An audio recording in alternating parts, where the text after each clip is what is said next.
N-E-W-Y-O-R-K-E-R. Chris Roberti, how are you? Got here the New Yorker. Wow. We'll get to this momentarily. New Yorker from March 18th, 2013, $6.99. Now, this is a charming cover. And it's a bunch of dogs. On the first look, I say if this was a title, it would be Dog Park. You would think a dog park is the place where dogs run in that gravel area that smells like dog urine, but it's not the case now. These dogs are in a park doing human things in a regular park. Ooh, I can see the Guggenheim in the background, so I definitely know where this is. On the east side, around 99th Street or whatever, of Central Park. It's got to be the Guggenheim. I'm just going to take you through some of the characters that we meet in this dog park if the world were built by dogs. If there was a Guggenheim for dogs, it would probably be the Puggenheim. We got a tree here, an evergreen. A lamppost. This is our first dog dressed as a human, doing a human thing.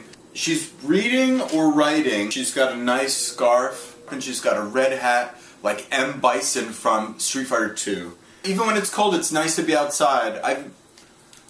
Anytime I've sat outside and read a book in the cold, I think I'm asking for attention. And I don't mean in general. I know the specific times I've read a book in the cold, I wanted someone in particular to see me and say, wow, Chris is reading in the cold. What a reader. A very snooty dog. This dog seems to be probably a rat-faced poodle. She's very snooty. Her eyes aren't even, she couldn't even be bothered to open her eyes. And look, she's got a muffler. We have this little beagle maybe dog with a fez on. So this is probably a Moroccan dog. We've got this dog riding in a wagon, and this tiny dog is worried. This looks more like a wolfy dog, a wolf, wearing a flap hat. This dog, talking to an even smaller dog, or raccoon or opossum.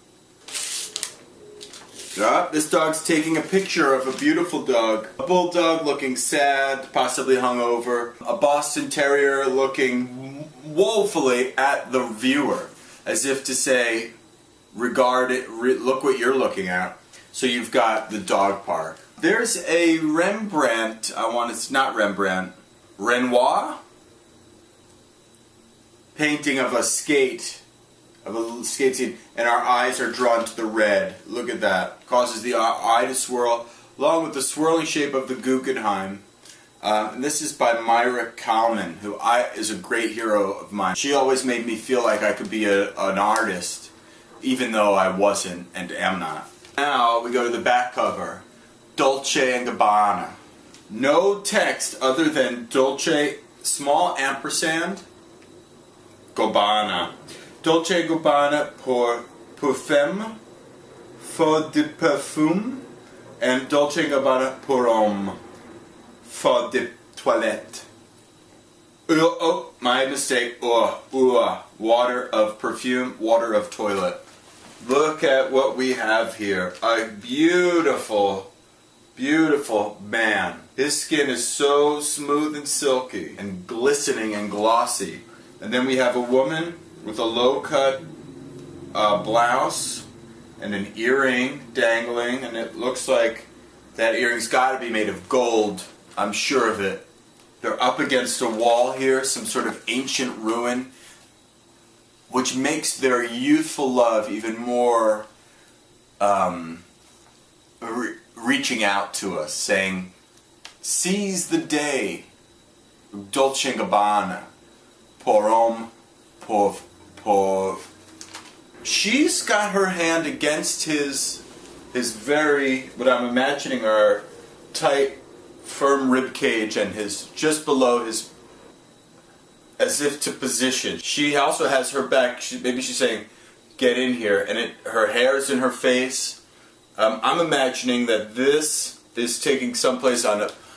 If you were to be on the other side of this, it would be a vast wasteland in Spain somewhere. And they both have walked from very far, from either end of Spain, and they agreed that they'd meet against this wall, and finally they've met. They started out on their trip massively overweight, and they walked and they lost weight, and they turned into this great thing here. He hasn't shaved for probably a day or two. Her hair's blown around.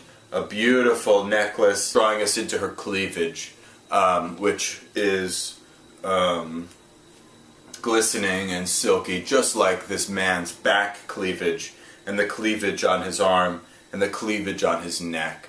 Dolce & Gabbana. If I had to, I would say this is Dolce and this is Gabbana. Newyorker.